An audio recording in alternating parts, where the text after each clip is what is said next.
Cronos: The New Dawn is a survival horror developed by Bloober Team, who recently did the Silent Hill 2 remake, and they previously made 2 VR games called Blair Witch VR and Layers of Fear. Plus, they are the publishers for another new VR game coming called Star Trek Infection, which is why these developers are always on my radar. Plus, Cronos is an Unreal Engine game, so for those of you who own PSVR, you can head over to the Flat2VR Discord and check out the VR profile. But obviously before we do that, we need to talk about if the game is actually worth the £50 or $60, and for this review I played on the PlayStation 5. In Cronos, you take on the role of a mysterious and unemotional lady called the Traveller, who works for an organisation called the Collective, and it's their job to travel back in time to collect people who survived the Change. Now, the Change was a cataclysmic event which happened during the 1980s and forced everyone into lockdown, and it also turned everyone into monsters. The developers added a disclosure at the beginning of the game regarding the lockdown narrative, maybe because they think some people might have some sort of COVID PTSD, and throughout the first quarter of the game you'll be reading notes, newspapers and diaries left by the population, so I do think they were worried about how people might react. The game is set in an apocalyptic Poland, and even though there's a variety of environments, you'll definitely feel like you've been to all these places before in other games, but it's still very cool to explore. Your goal is to search different time rifts for a target survivor. Once you have that person, you must then harvest their essence to learn more about what happened to them as you try to save the human race. And that is where I'm going to leave my description of the story, because I want you guys to go in and experience the story for yourself. But personally, I've really enjoyed it so far, and it's one of the rare games I find myself actually listening to the voice recordings and reading the notes, and obviously this all adds to the story. Right from the start, Cronos feels and looks very much like a Silent Hill Dead Space hybrid. From the third person camera angle, the shooting, stomping, it just makes you feel like you're playing Dead Space but in a Stranger Things Silent Hill world. And I don't mean that as a negative towards the game, because even though it might seem very unoriginal, I actually really like the mix of the two. Graphically, it's a great looking game with some awesome lighting and shadows, and if you've played Silent Hill 2 Remake, you'll know exactly what to expect from the graphics. And for some reason, hair still doesn't look quite right or as good as the rest of the game. There's quality and performance modes available, but I opted for performance, as I do with most of my games on PlayStation, and only now and again did I notice the textures slowly fade in and out, but this was mostly during cutscenes. In Cronos, you'll mostly be exploring cities, subways, steel factories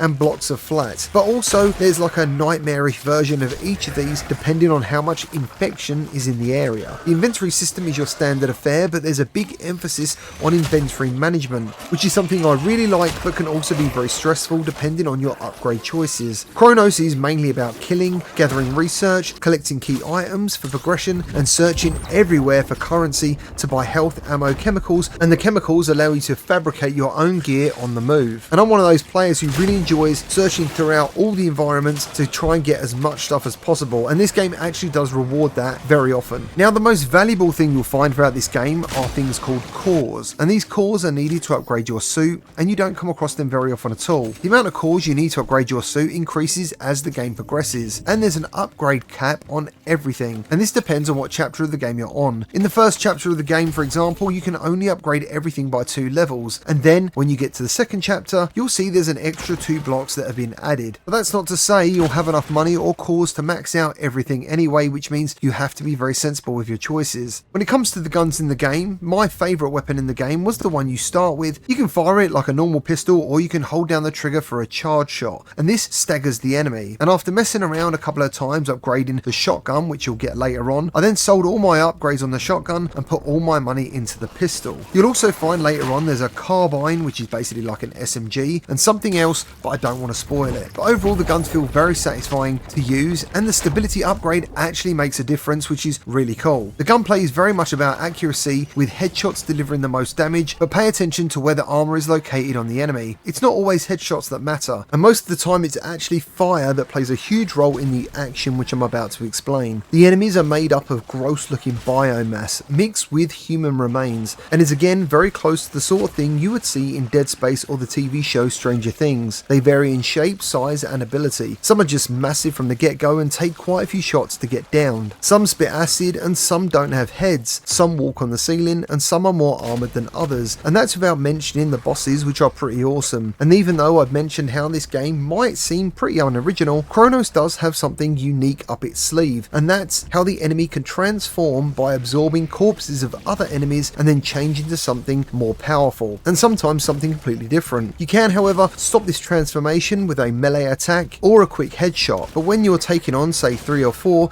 it can get pretty stressful. So to deal with this situation, your suit comes equipped with a short-range, high-powered flame torch. It only works in a small area of about 3 or 4 feet, and I should mention your suit is fire resistant. The torch on your suit uses 1 canister of fuel that takes up a slot in your inventory, so normally you can only carry one of these at a time unless you actually pick one up from one of the hundreds of wooden crates you'll be smashing for loot. The suit torch does 3 things. It burns away corpses, it gets rid of fleshy webs that prevent you from reaching other areas, and plays a big part of your attack strategy, so it's something you end up using sparingly. A good attack mix, especially if you're in the vicinity of a jet fuel creation pod, which makes unlimited jet fuel but will only make one at a time, is to crack a headshot, run in and burn the enemy, or a group of enemies, so they stay fixed in place for a short duration and then headshot again. The duration of the fire can also be upgraded. This approach, at least at the start of the game, is very useful until you start powering up your weapons of choice, because you'll slowly become less reliant on fire to get through each encounter. Physical attacks also stagger the enemy and does do a little bit of damage, but it's honestly not a lot. The enemy AI isn't exactly smart, and they can be outrun pretty easily, but they are pretty accurate and aggressive. Some of them will grab you, and this triggers a quick time event, meaning you have to break free of their grip by constantly hitting the R1 button, and obviously at this point in time you are vulnerable to other attacks. Throughout my time with Cronos, there's been plenty of moments I've been hanging on by a thread caused by either low ammo or low health, but this is mostly my own fault, as my playstyle in these type of games is very reserved, so I can maximise my upgrade potential. I'll often save, enter an area, die, and try and figure out where I went wrong, and then reload my save. But even then, sometimes the game still gets the better of me, and I actually enjoyed the challenge. The game obviously has quick saves alongside manual saves, but very rarely did I find the quick saves that helpful, because they are spread very far apart. So I would advise saving at every given opportunity,